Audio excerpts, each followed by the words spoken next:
Évangile de Jean, chapitre 4. Le Seigneur sut que les pharisiens avaient appris qu'il faisait et baptisait plus de disciples que Jean. Toutefois, Jésus ne baptisait pas lui-même, mais c'étaient ses disciples. Alors il quitta la Judée et retourna en Galilée. Comme il fallait qu'il passât par la Samarie, il arriva dans une ville de Samarie nommée Sichar, près du champ que Jacob avait donné à Joseph, son fils. Là se trouvait le puits de Jacob. Jésus, fatigué du voyage, était assis au bord du puits. C'était environ la 6e heure. Une femme de Samarie vint puiser de l'eau. Jésus lui dit « Donne-moi à boire », car ses disciples étaient allés à la ville pour acheter des vivres. La femme samaritaine lui dit « Comment toi qui es juif, me demandes-tu à boire, à moi, qui suis une femme samaritaine ?» Les Juifs, en effet, n'ont pas de relation avec les Samaritains. Jésus lui répondit « Si tu connaissais le don de Dieu, et qui est celui qui te dit « Donne-moi à boire », tu lui aurais toi-même demandé à boire, et il t'aurait donné de l'eau vive. « Seigneur, lui dit la femme, tu n'as rien pour puiser, et le puits est profond. D'où aurais-tu donc cette eau vive ? Es-tu plus grand que notre père Jacob, qui nous a donné ce puits, et qui en a bu lui-même, ainsi que ses fils et ses troupeaux ?» Jésus lui répondit, « Quiconque boit de cette eau aura encore soif. Mais celui qui boira de l'eau que je lui donnerai n'aura jamais soif. Et l'eau que je lui donnerai deviendra en lui une source d'eau qui jaillira jusque dans la vie éternelle. » La femme lui dit, « Seigneur, donne-moi cette eau, afin que je n'aie plus soif, et que je ne vienne plus puiser ici. » « Va, lui dit Jésus, appelle ton mari, et viens ici. » La femme répondit, « Je n'ai point de mari. » Jésus lui dit, « Tu as eu raison de dire « Je n'ai point de mari », car tu as eu 5 maris, et celui que tu as maintenant n'est pas ton mari. En cela, tu as dit vrai. » « Seigneur, lui dit la femme, je vois que tu es prophète. Nos pères ont adoré sur cette montagne, et vous dites, vous, que le lieu où il faut adorer est à Jérusalem. Femme, lui dit Jésus, crois-moi, l'heure vient où ce ne sera ni sur cette montagne, ni à Jérusalem, que vous adorerez le Père. Vous adorez ce que vous ne connaissez pas.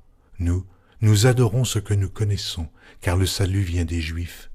Mais l'heure vient, et elle est déjà venue, où les vrais adorateurs adoreront le Père en esprit et en vérité, car ce sont là les adorateurs que le Père demande.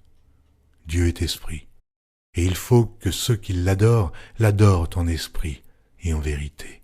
La femme lui dit, « Je sais que le Messie doit venir, celui qu'on appelle Christ.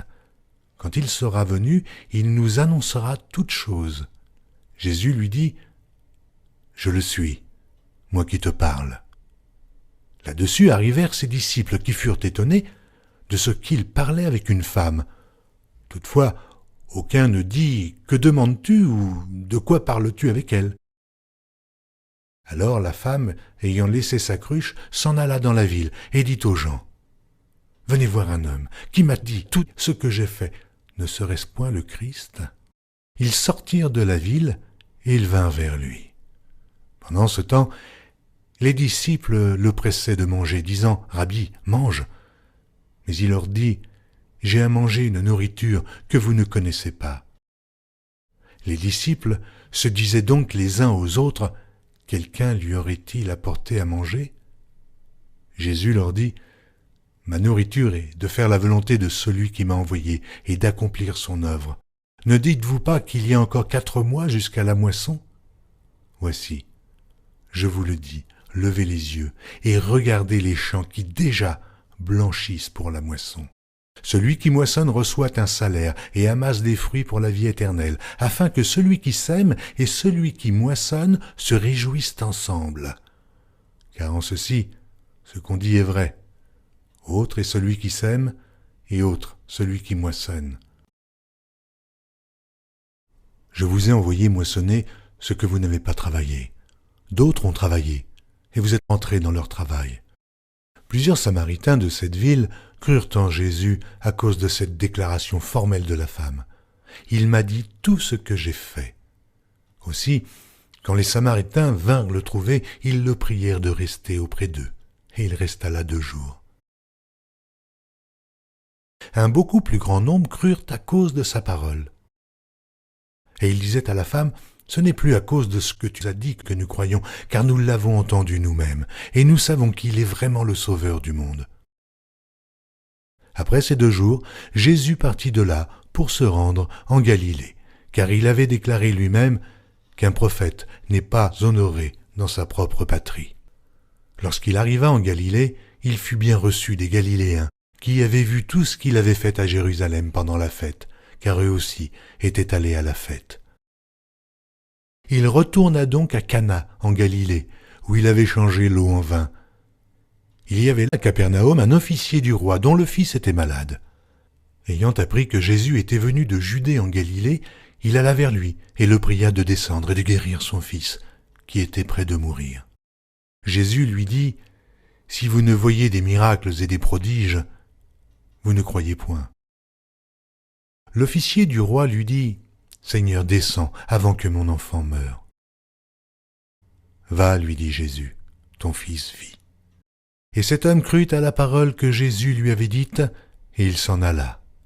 Comme déjà il descendait, ses serviteurs venant à sa rencontre lui apportèrent cette nouvelle, « Ton enfant vit. » Il leur demanda à quelle heure il s'était trouvé mieux, et ils lui dirent, « Hier, à la 7e heure, la fièvre l'a quitté. » Le père reconnut que c'était à cette heure-là que Jésus lui avait dit, « Ton fils vit. » Et il crut, lui et toute sa maison.